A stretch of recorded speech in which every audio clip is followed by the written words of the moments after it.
학교에서 배운 것 중에 가장 쓸모 있는 것은 요일이었다. 나는 그 사람이 요일의 왕인 화요일에 온다는 것을 알았다. 나중에는 그가 한 주 화요일은 역 건너편 동네로, 그 다음 주에는 우리 동네로 온다는 것도 알아냈다. 그래서 난 화요일마다 수업을 빼먹었다. 또또과 형조차 눈치채지 못하도록 아주 조심했다. 그렇지 않으면 집에다 일러 바치지 못하도록 구슬을 바쳐야 했기 때문이다. 아직 시간이 일렀다. 그는 교회 종이 9시를 쳐야 나타났기 때문에 나는 그동안 거리를 한 바퀴 돌았다.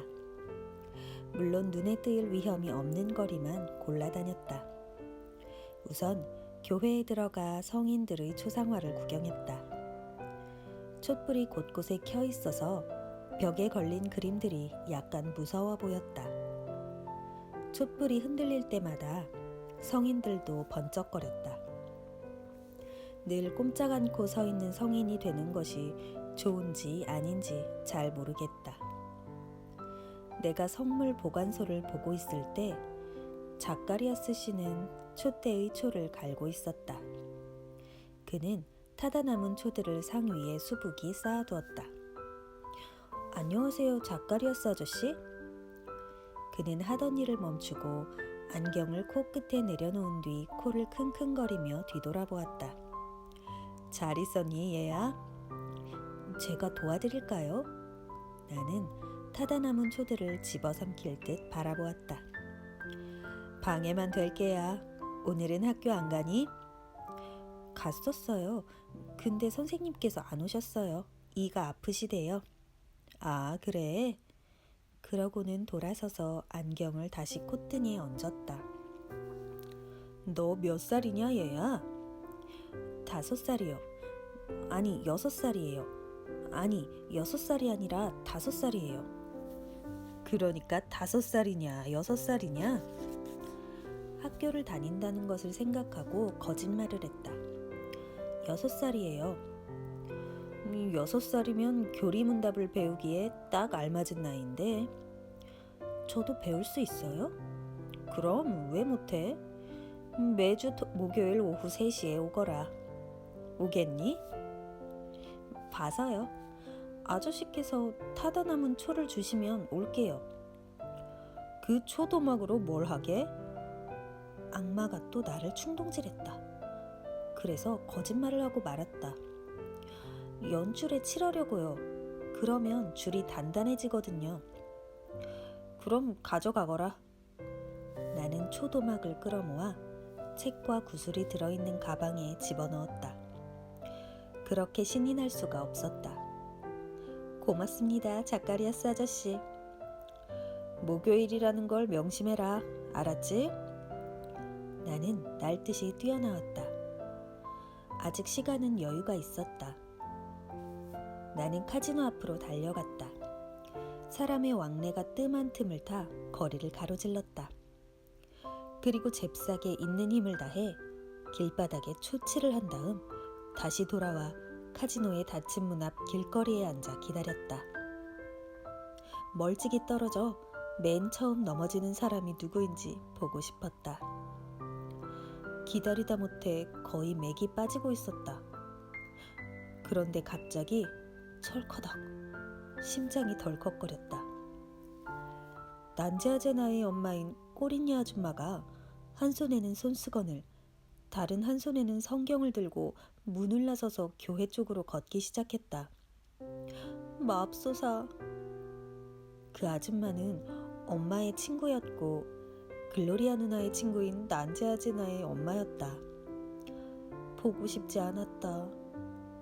그래서 길 모퉁이까지 힘껏 달려갔다가 거기에 멈춰서 바라보았다. 아줌마는 바닥에 나뒹굴며 욕을 퍼부어댔다.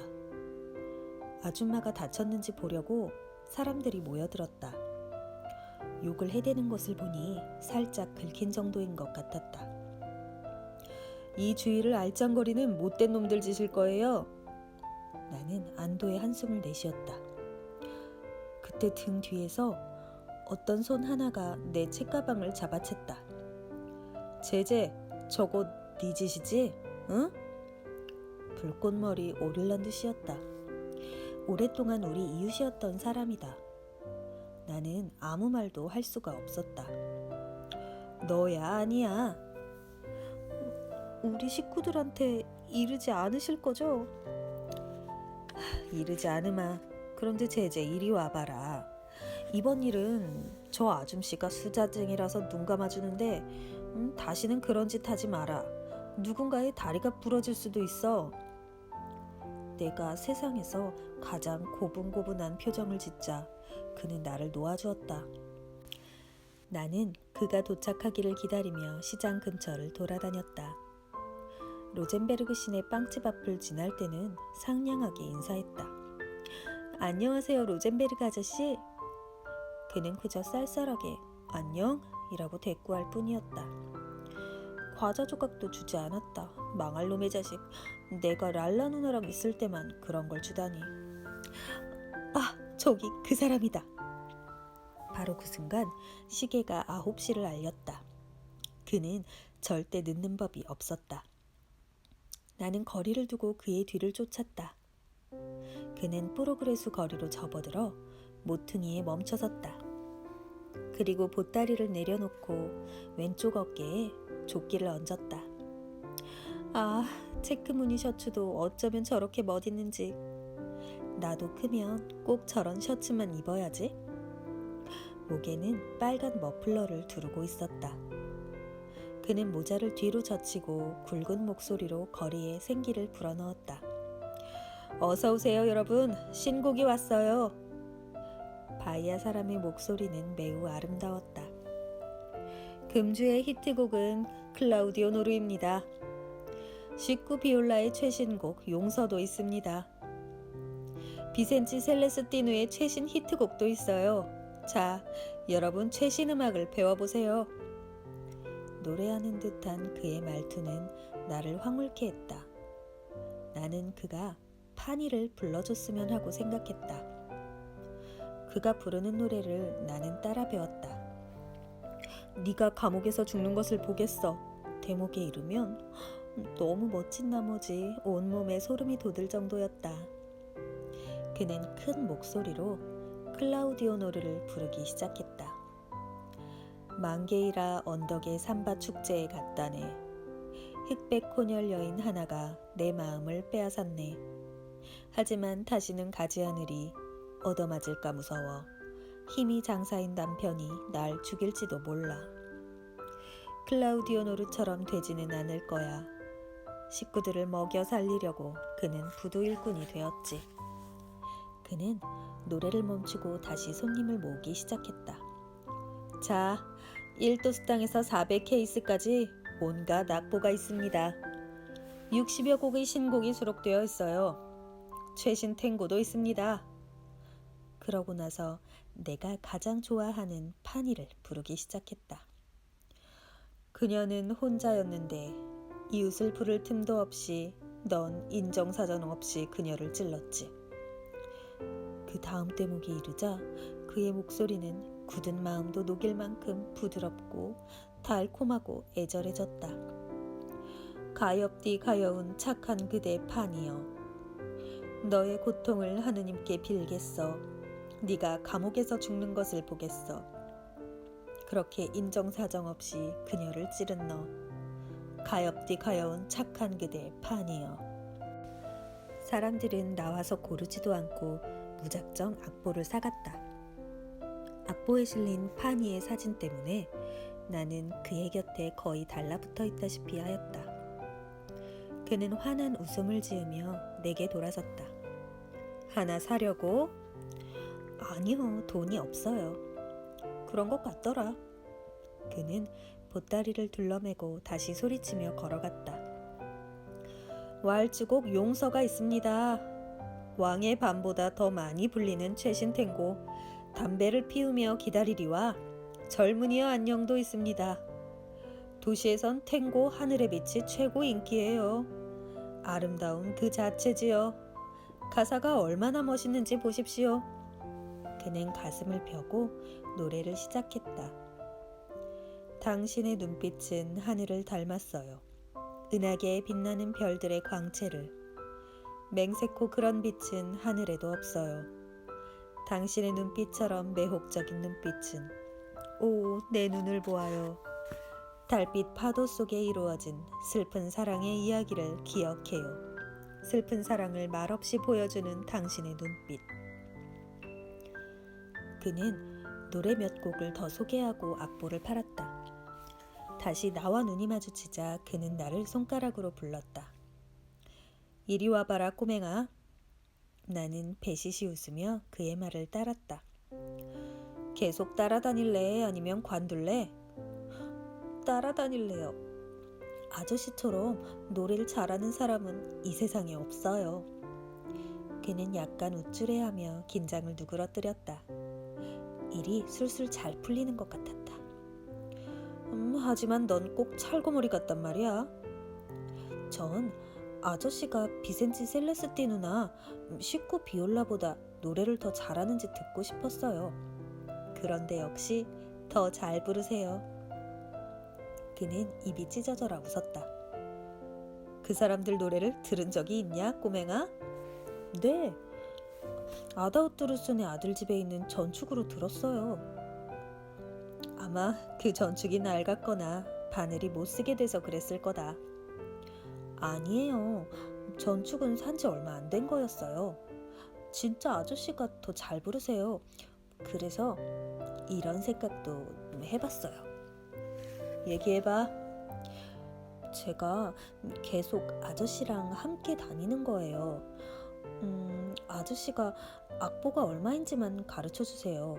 노래는 아저씨가 하고 악보는 제가 파는 거예요. 사람들은 어린애한테 사는 것을 더 좋아하거든요. 나쁜 생각은 아닌데 꼬맹아. 하지만 한 가지 물어보자. 네가 원한다면 좋지만 난 내게 아무것도 줄 수가 없어. 전 아무것도 바라지 않아요. 그럼 왜? 노래하는 게 좋아서요. 노래 배우는 게 좋아요. 전 이 세상에서 파니가 가장 멋진 노래라고 생각해요. 아저씨가 악보를 많이 팔고 나면 아무도 사가지 않는 낡은 악보나 하나 주세요. 우리 누나 갖다 주게요. 그는 모자를 벗어 아주 짧은 머리를 극적였다. 제겐 글로리아라는 처녀가 다 된 누나가 있어요. 누나한테 줄 거예요. 그럼 됐어요. 그래, 가자. 그 후로 우리는 함께 노래하며 악보를 팔게 되었다. 그가 노래를 부르면 나는 그것을 따라 배웠다. 정오가 되자 그는 생각에 잠긴 모습으로 나를 쳐다보았다. 그런데 넌 점심 먹으러 집에 안 가니? 일 끝나면요. 그는 다시 머리를 극적거렸다. 날 따라와. 우리는 스레스 거리의 상점에 앉았다. 그는 보따리 밑바닥에서 샌드위치를 꺼냈다. 그리고 허리춤에서 무시무시한 칼을 빼 샌드위치를 한 조각 잘라 내게 주었다. 그리고 사탕수수로 만든 술을 한 잔 시켜 마시고는 간식과 함께 마실 레몬 주스 2병을 시켰다. 그는 간식을 깐식이라고 발음했다. 샌드위치를 입에 가져가면서도 눈으로는 나를 바라보았다. 아주 만족스러운 눈빛이었다. 이봐 꼬맹이, 넌 내게 행운을 가져다 줬어. 내 주위에도 너 같은 배 볼록 나온 꼬맹이들이 많이 있는데 이렇게 큰 도움이 될 수도 있겠다는 생각은 죽어도 못했었거든. 그는 레몬 주스를 벌컥벌컥 마셨다. 너 몇 살이냐? 5살이요. 아니 6살이요. 아니 5살이야 6살이야? 아직 6살이 안 됐어요. 아무튼 넌 참 영리하고 착한 아이다. 그럼 다음 주 화요일에도 함께 일해도 되나요? 그는 한바탕 웃었다. 너만 좋다면? 당연히 좋죠. 그래도 누나랑 먼저 의논해보고요. 누나도 이해할 거예요. 한 번도 가본 적 없는 역 건너편에 갈 생각을 하니 무척 신이 났다. 내가 그쪽으로 간다는 걸 어떻게 알았어? 저는 화요일마다 아저씨를 기다렸거든요. 그런데 한 주는 오시고 한 주는 안 오시더라고요. 그래서 기찻길 건너편으로 가시는 게 아닌가 하고 생각했죠. 너 굉장한 아이로구나. 이름이 뭐냐? 제제예요. 난 아리오발드다. 자, 악수. 그는 죽을 때까지 친구가 되자면서 못 박인 손으로 내 손을 잡았다. 글로리아 누나를 설득하는 일은 그리 어렵지 않았다. 제제, 일주일에 한 번이라고? 그러면 수업은 어떡하고? 나는 누나에게 공책을 보여주었다. 내 공책은 깨끗하고 정성스럽게 정리되어 있었다. 성적도 매우 좋았다. 산수 공책도 마찬가지였다. 그리고 누나, 강독은 내가 1등이야. 그래도 누나는 망설였다. 우리는 똑같은 것을 6개월 내내 반복한단 말이야. 멍텅구리 당나귀라도 충분히 배울 만한 시간이야. 누나가 피식 웃었다. 무슨 말을 그렇게 하니 제제? 진짜요 누나. 노래를 배우면 훨씬 더 많이 배워. 내가 새로 배운 낱말 좀 들어볼래? 나중에 에드문드 아저씨가 다 설명해줬어. 잘 들어봐. 부두 일꾼, 천성계, 은하계, 비통하다. 그리고 있잖아. 일주일에 하나씩 누나한테 악보를 가져다주고 세상에서 가장 멋진 노래도 가르쳐줄게. 그래도 문제야. 화요일마다 네가 점심 먹으러 오지 않는 걸 아빠가 눈치채시면? 아빠는 절대 눈치 못 채셔. 어쩌다 물으시면 거짓말하면 되지 뭐. 진진이 할머니 댁에서 먹는다고 하든가 난제아지나한테 심부름 보내서 거기서 먹는다고 하면 되잖아. 맙소사, 지어낸 말이었기에 망정이지. 만약 그 아줌마가 그 일이 내가 한 일이라는 걸 안다면? 누나는 결국 허락해 주었다. 내 심한 장난도 막을 수 있고 따라서 매맞는 횟수도 줄일 수 있다고 생각한 모양이었다. 그 후 수요일마다 오렌지 나무 밑에 앉아 누나에게 노래를 가르쳐주는 것도 즐거운 일이었다. 나는 애타게 화요일을 기다렸다. 이제는 아예 역까지 나가서 아리오발도 아저씨를 기다렸다. 기차를 놓치지 않는 한 그는 8시 반에 도착했다. 나는 이곳저곳을 돌아다니며 온갖 것을 다 구경했다. 빵집 앞을 지나는 것도 재미있었고 사람들이 오르내리는 역 계단을 구경하는 것도 좋았다. 거기야말로 구두 닦기 하기에 적당한 장소였다. 그러나 글로리아 누나는 그것은 허락하지 않았다. 경찰들이 쫓아와 구두 닦기 통을 빼앗아 갈 수도 있었고 무엇보다 기차가 다녔기 때문이다. 기찻길을 건널 때는 그곳이 다리 위라 하더라도 아리오발도 아저씨의 손을 잡고서만 건널 수 있었다. 그가 저쪽에서 가쁜 숨을 내쉬며 오고 있었다. 파니 이후 그는 내가 사람들의 취향을 잘 알아맞힌다고 굳게 믿었다. 우리는 공장 정원 맞은편 역 담장에 앉았다. 그는 히트곡 악보를 펼쳐놓고 노래의 첫 구절을 내게 불러주었다. 내가 별로라고 하면 다른 곡으로 바꿨다. 이건 신곡이야. 말괄량이. 그는 노래를 불렀다. 다시 한번 불러보세요. 그는 마지막 소절을 다시 불렀다. 이거예요 아저씨. 그리고 여기에다 판이랑 탱고 몇 곡을 더 부르면 몽땅 팔 수 있을 거예요. 우리는 햇빛과 먼지가 가득한 거리로 나섰다. 우리는 여름을 알리는 즐거운 새들이었다. 그의 우렁찬 목소리가 아침에 창문을 열었다. 이번 주 이번 달 올해의 히트곡을 소개합니다. 바로 시꾸비올라가 부른 말괄량이입니다. 푸른 산 봉우리에 은빛 달이 떠오르고 세레나데 노랫가락은 창가를 지나 연인의 잠을 깨우네. 사랑의 노랫소리를 은은한 기타 선율에 실어 가슴에 싹 튼 마음을 그대에게 고백하리라. 그가 노래를 잠시 멈추고 머리를 2번 흔들어 내게 신호를 보내면 나는 아주 가녀린 목소리로 노래를 부르기 시작했다. 나의 넋을 앗아간 아름다운 여인이여. 아, 내가 할 수만 있다면 그대를 제단 위에 받들어 모시리라. 그대는 내 꿈속의 영상, 나의 등불이라네. 그대는 말괄량이 일할 필요가 없다네. 정말 대단했다. 아가씨들이 악보를 사러 달려나왔다. 남녀노소 할 것 없이 모두들 사갔다. 나는 400케이스와 500케이스짜리 악보를 팔 때가 좋았다. 아가씨들이라면 무슨 악보를 사갈 것인지도 알아맞힐 정도였다. 아가씨, 잔돈 여기 있습니다. 가지고 있다가 사탕이나 사 먹어라. 나는 아리오발도 아저씨의 말투까지 흉내냈다. 정오가 되면 언제나처럼 가장 가까운 식당으로 가서 꿀떡 샌드위치를 개걸스레 먹었고 가끔 오렌지 소다수나 까치밥나무 열매 소다수를 함께 마시기도 했다. 나는 주머니에서 거스름돈을 꺼내 식탁 위에 펼쳐놓았다. 여기 있어요, 아저씨. 그리고 그의 앞으로 동전을 밀었다.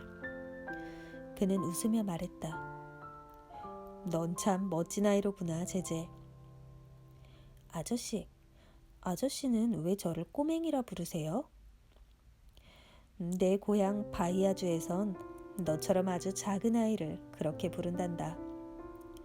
그는 머리를 극적인 후 트림을 하려고 손을 입으로 가져갔다. 그리고 내게 양해를 구하고 이쑤시개를 집어들었다. 그러나 여전히 동전은 잡지 않았다. 제제, 내가 생각해봤는데 오늘부터 거스름돈은 네가 가져라. 어차피 우리는 듀엣이니까. 듀엣이 뭔데요? 두 사람이 같이 노래하는 걸 말하지. 그럼 이걸로 늘어진 마리아 젤리를 사 먹어도 돼요? 돈은 네 거야. 내가 알아서 해. 고맙소, 친구. 그는 내 말에 웃음을 터뜨렸다. 나는 젤리를 먹으며 그를 쳐다보았다. 진짜 우리가 듀엣인가요? 이제부터는 그렇단다. 그럼 제가 파니에 나오는 마음 부분을 불러도 돼요? 아저씨가 앞부분을 힘차게 부르시면 제가 이 세상에서 가장 달콤한 목소리로 마음 부분을 부를게요. 나쁜 생각은 아닌데, 제제. 그럼 점심 먹고 나서는 파니로 시작해요. 아주 재수가 좋을 거예요. 내리쬐는 햇볕 아래에서 우리는 다시 일을 시작했다. 그 사건이 터졌을 때 우리는 파니를 부르고 있었다.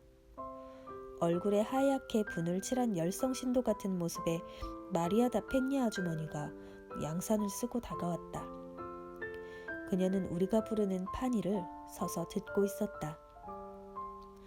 아저씨는 불길한 예감이 들었는지 걸으면서 부르자고 내 옆구리를 쿡 찔렀다. 무슨 상관이야? 난 파니의 마음 부분에 푹 빠져 무슨 일이 벌어지고 있는지 전혀 모르고 있었다. 마리아 다 펜냐 아주머니는 양산을 접더니 양산 끝으로 구두 끝을 톡톡 쳤다. 내가 노래를 마치자 잔뜩 화가 난 얼굴로 소리쳤다. 잘한다, 잘해. 어린애가 이런 부도덕한 노래를 부르다니. 부인, 제 일은 부도덕한 일이 아닙니다. 정직한 일이기에 한 번도 부끄럽게 생각해 본 적이 없습니다. 아시겠습니까? 나는 아저씨가 그렇게 화내는 것을 본 적이 없었다. 하지만 그녀도 물러설 기세가 아니었다. 볼만할 것 같았다. 이 애가 당신 아들이요? 불행하게도 아닙니다, 부인. 그럼 조카나 친척이라도 되나요? 친척도 아닙니다. 몇 살이죠? 6살입니다. 그녀는 의심스럽다는 듯이 나를 훑어보았다. 그래도 단념하지 않았다. 어린애를 착취하는 게 부끄럽지도 않은가요? 착취라니요, 부인. 저 애가 원하고 좋아서 하는 겁니다. 아시겠어요? 게다가 난 돈을 지불하고 있다고요. 안 그러냐? 나는 머리를 끄덕여 보였다. 나는 한바탕 붙고 싶었다. 내 마음 같아선 그녀의 배를 머리로 들이받아 바닥이 꽝하고 넘어뜨리고 싶었다. 어쨌든 무슨 조치를 취할 테니까 각오하세요. 신부님께도 말씀드리고 아동 담당 판사에게도 얘기하겠어요. 경찰에도 갈 거고요. 여기까지 얘기한 그녀가 갑자기 입을 다물고 겁에 질려 눈을 동그랗게 떴다. 아리오발도 아저씨가 그 무시무시한 칼을 뽑아들고 그녀에게 다가가고 있었다. 그녀가 기절하는 것은 시간 문제였다. 어디 가보시지 부인? 지금 당장 가보셔. 난 원래 아주 착한 놈인데 남의 사생활에 간섭하는 수다쟁이 마녀들만 보면 혀를 자르는 나쁜 버릇이 있다고. 그녀는 빗자루처럼 뻣뻣해져서 걸어가다가 멀리서 돌아서더니 양산으로 우리를 가리켰다. 어디 두고 보자고? 꺼져 수다쟁이 마녀야. 그녀는 양산을 다시 펴쓰더니 굳은걸음으로 길 저편으로 사라졌다. 해질 무렵 아리오발도 아저씨는 하루 거리를 계산했다. 전부 팔았다 제제. 네 말이 맞았어. 넌 내게 행운을 가져다 주었어. 나는 마리아다 펜녀 아주머니 생각을 했다. 그 아줌마가 정말 무슨 일을 저지를까요? 저지르긴 뭘 저질러? 아니야 제제. 기껏해야 신부님께 일러 바치고 말겠지. 그러면 신부님은 그냥 모르는 척 하세요, 마리아 여사. 북쪽 사람들은 장난으로 그런 말을 하진 않아요. 이렇게 충고하실 거야. 그는 돈을 호주머니에 넣고 보따리를 둘둘 말았다. 그리고 늘 그러듯이 바지 주머니에 손을 넣어 꾸깃꾸깃한 악보를 하나 꺼냈다. 이건 누나 갖다 줘라.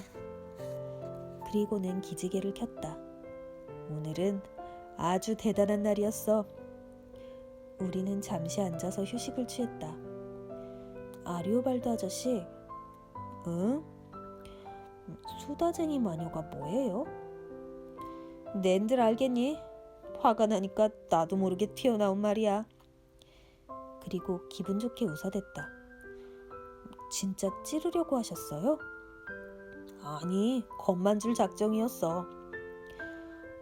찔렀더라면 창자가 나왔을까요? 아니면 인형 속에 든 지푸라기들이 나왔을까요?